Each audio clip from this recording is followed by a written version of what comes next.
We're only going to go out here for about 6 or 8 minutes. We've got just a little circle that we use to go for a ride. What I'm going to do is talk a little bit while we're driving about some of the features on this car, and I will start over here on this door panel. Well, we've got 4 power windows in this car. Obviously, it's the 4-door, so I've got controls for all 4 windows here. Power locks and a power window lockout feature there. Over here I've got my dimmer for my dash lights and my power mirror control, which on a small car like this, if you didn't have it, it wouldn't be a disaster. But for this one, still another one of the part of the convenience package that we have on this car. We also have our light bar over here, which I'm going to go ahead and turn the headlights on because it's kind of dreary out. And we also have our turn signals and our bright control. If I push that forward, our bright light indicator comes on, and if I pull it back, bright light indicator goes out. So what I'm going to do first here is actually give you kind of an acceleration test. That'll give you kind of an idea. You kind of expect the car to be very kind of slow, simply because it's an economy car. It's a small economy car, and you do get a lot of great economy with this, but you don't expect the performance from time to time that this car will give you when you need it. The variable valve timing will actually kick in and give you that performance, like I say, only when you need it. Otherwise, it's going to operate like an economy car, but a very dependable, reliable economy car. So, let's see. We're going to get up to about 20 here, I think, somewhere in that area. And I'm just going to gun it. And actually, this may not be good, but you'll be able to see the speedometer as I'm going along here. All right, you ready? Hold on, Will.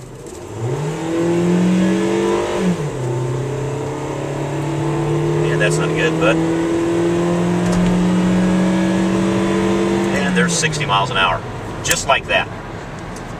Well, like I said, the variable valve train is something that will do a great job for you when you need the power. But not, and it does it on its own. There's nothing you have to do. It's all automatic. It's intelligent.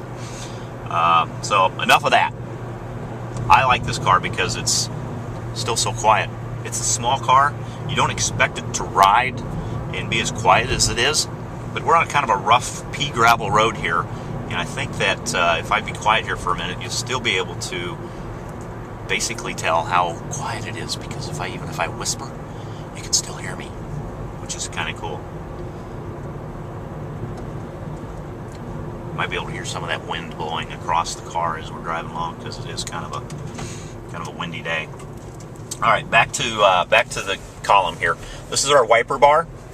Basically, it's an up and down motion. That is the delay, and on and fast. Pretty simple. Cruise control down here. Love this. Even my 95 Corolla, or not Corolla, but Celica has this on it. Turn it on, push it down, and you're ready to go. Real simple. I don't even need the lights on in dark to know where this is. I know exactly the operation of this thing.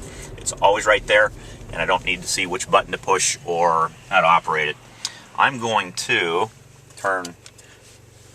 I don't have any way ahead. This is our climate control. We're kind of fogging up here a little bit, so I'm going to turn that on a little bit. This controls the fresh air, inside out, or recirculation air. And this controls the airspeed. This controls the air direction.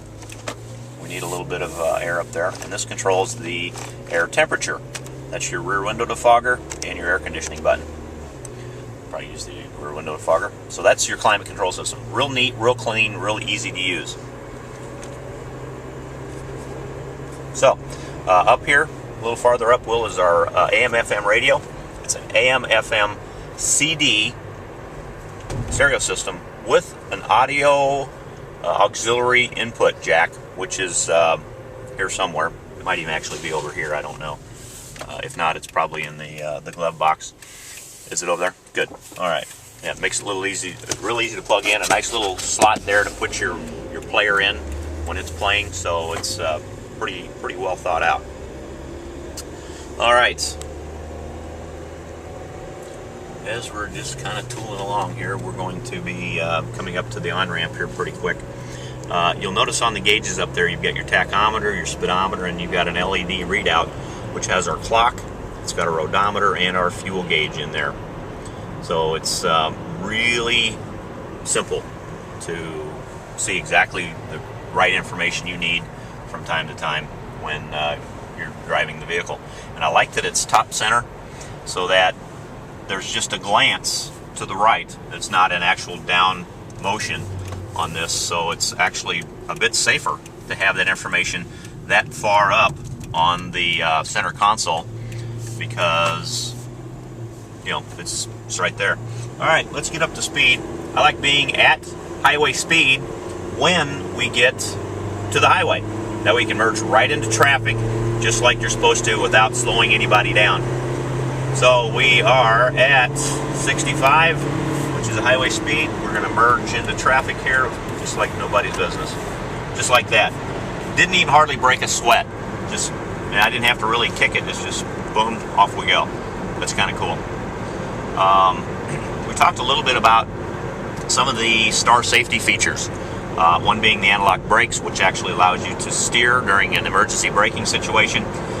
Brake assist, which will actually help you apply brakes 100% in a panic strike of the brakes.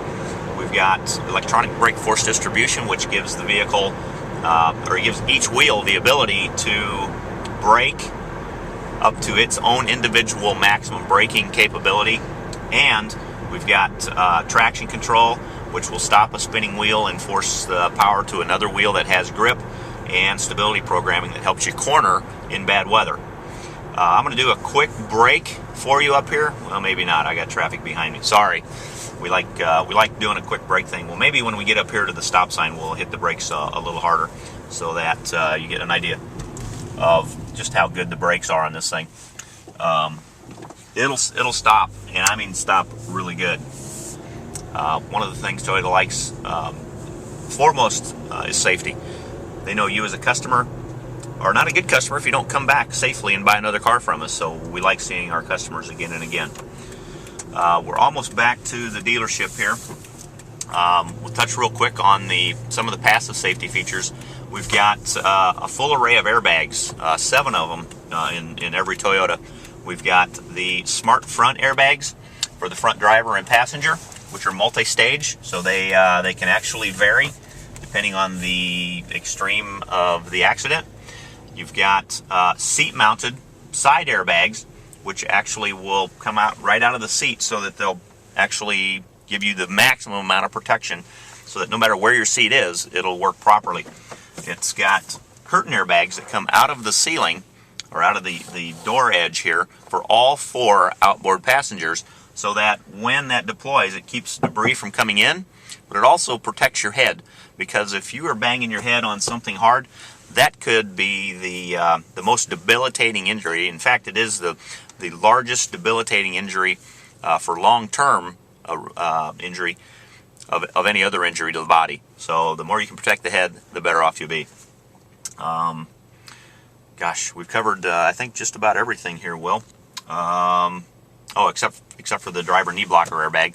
There's an airbag that deploys from underneath the steering column and actually protects the lower extremities of the driver, but also keeps the driver propped up so that the airbags and the seat belts all do their job much more efficiently. In fact, you have smart seat belts. You have pre-tensioners and force limiters, so that when this seat belt, if you're moving forward or something, if that kept to that same distance, it would, if there was an accident, the seatbelt would allow me to travel as far as the slack was. So that now puts me in danger of the airbag. So that being taught will always keep me in the right position, so that the airbag and all the other features do their job better. The force limiter actually, once this deploys, will relax just enough to ease the impact of you hitting the seatbelt and make it less likely they'll cause any chest or rib injury. So always a kind of a neat feature. What I want to do is take all of this that we've talked about and take it inside and take a look at the window sticker and show you exactly why I think this car is one of the better values on the road today. So let's go in, let's do that real quick, and we will wrap this up. Thanks for going on a ride with me. Well, what'd you think? Pretty impressive for a little car, isn't it? let's go over here and take a look at this window sticker, and I'll show you why this car, given the features that it has, is such an amazingly great value. First off,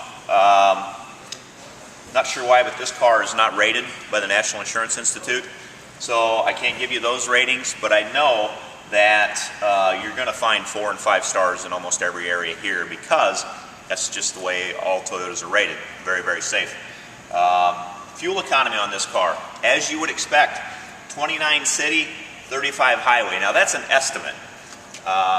There are those that have had up to 34 miles per gallon in town and up to 41 miles per gallon on the highway. So that's, like I say, an average. You can expect to get that with your car, but given your driving, how you drive, where you drive, the conditions where you drive, those all kind of factor into that. So you may have a bad week where you don't get that, but the majority of the time you can expect to achieve those types of numbers. This is the list of standard features on this car. Very, very long list of features. We covered most of those items. This particular car has a all-weather guard package. These are the options over here. All-weather guard package, cruise control, a power package, and it also has carpeted floor mats and the rear bumper guard. All of those features make this car a lot more usable on a daily basis. Given the fact that this car is only $17,300, I don't know of a better value today on the road. So, the only thing missing on here is the warranty. This car actually, bumper to bumper, is 3-year 36,000 mile coverage. The car has a 5-year 60,000 mile powertrain warranty. I don't know. The only thing left is for you to come in here, take this car for a ride, see for yourself why this car is one of the better values on the road today. Due to the power, the capability, the performance, and the fuel economy of this car, I know you won't be disappointed. My name is Rick Mavis. I'll be glad to take you out for your own test drive. Thanks very much. Come see me. Shottenkirk Toyota, 54th and Broadway. Have a great day.